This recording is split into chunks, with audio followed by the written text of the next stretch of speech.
5:31, this just into the Newsplex. Albuquerque police are investigating a stabbing that happened overnight. It happened on Grove and Bell in the southeast part of the town. That's near central Louisiana. Police say a man was stabbed in the lower back. He was rushed to the hospital. We're told he should survive. Investigators have not told us if they know or have caught whoever did this. Some other news now. A little girl, thankfully, is back with her mother this morning after she was nearly kidnapped in northwest Albuquerque yesterday. Frightening moments here. She is safe thanks to the work of two good Samaritans who saw the whole thing unfold. Some lady started screaming frantically, you know, they abducted my kid, and at that same time the car, a silver Pontiac, pulled out, driving, you know, with the passenger door open, and his first instinct was to take off and follow him. Well, that all went down yesterday. It started at the McDonald's at 4th and Montano. According to witnesses, the child's mother is the suspect's ex-girlfriend. Police say she was giving him a ride when he started threatening her. At some point, police say the man somehow got behind the wheel and tried to run her over. The suspect sped off with the toddler inside the vehicle. He eventually ditched the car. Luis Parado saw it all happen and helped the little girl who was still in the car. Just following them, and just let everybody know, you know, the officers that were arriving, where he had went in, and where he was hiding actually, because I went and chased him down to where he was hiding at.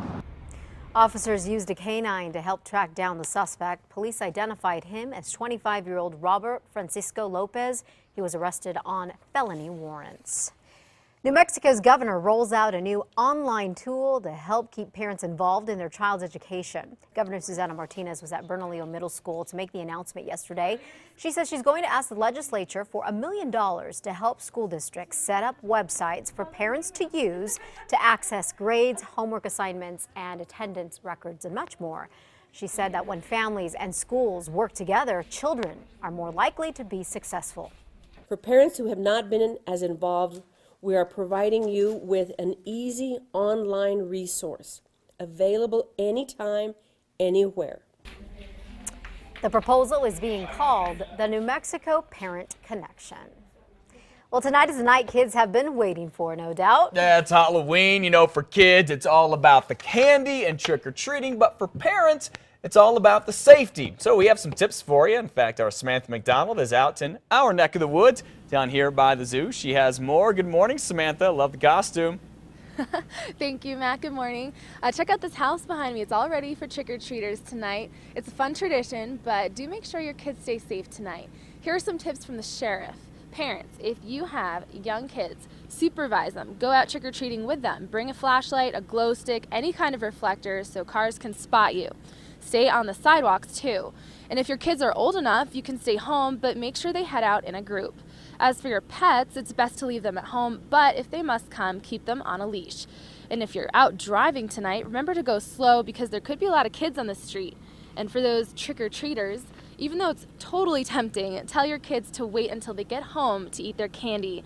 Parents, make sure you check all the pieces, and if anything looks suspicious, don't mess around, just throw it out. Also, expect to see lots of law enforcement on the streets tonight. We'll have our deputies patrolling specifically in the neighborhoods, you know, making sure that the people are following the rules of the road and everybody's, you know, staying safe. And remember, if a house doesn't have its lights on, just don't bother going there. Go to houses like this one with the lights on, clearly inviting. Back to you. All right, great tips, Sam. Appreciate it. Looks like you're all ready to go trick-or-treating. Of course, a heads up, if you spot anything suspicious out there, please do not hesitate to call police or the sheriff's department. All right, if trick-or-treating really isn't your thing, there is a Boo Bash. That's at the Downs Racetrack and Casino in Duke City. This starts at 8 o'clock. It ends at midnight. Someone's going to be tired on Friday. There'll be music, Halloween-themed food, even a costume contest with cash prizes. All right, so if you want to take your kids trick-or-treating, but you want to stay in a definitely safe area, the Coronado Center is hosting the annual trick-or-treat so others may eat. It's from 6 to 8 this evening. Kids who take canned food get a starter candy bag. And of course, some hungry folks get much needed food. Then they can go trick-or-treating. They can play games. Kids must be between 2 and 12 years old. They must be an adult with them as well. And a Halloween bonus, this is all free.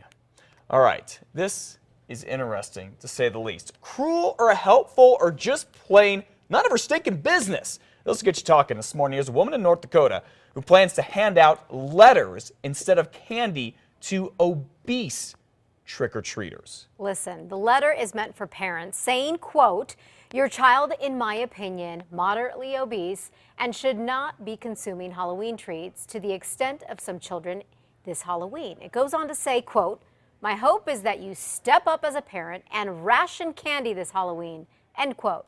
Here she is talking about the letter she wrote. I think it's just really irresponsible of parents to sort of send them out looking for free candy just because all of the other kids are doing it.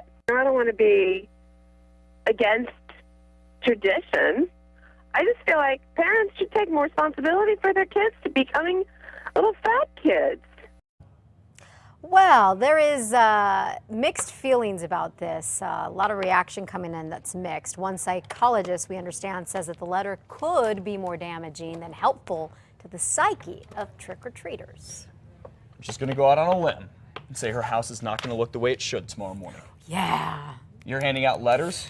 Yeah, kids are not going to be happy. I would be very, very, very careful. Yeah, she's going to need a good letter power writer. washer. That's all I'm going to say.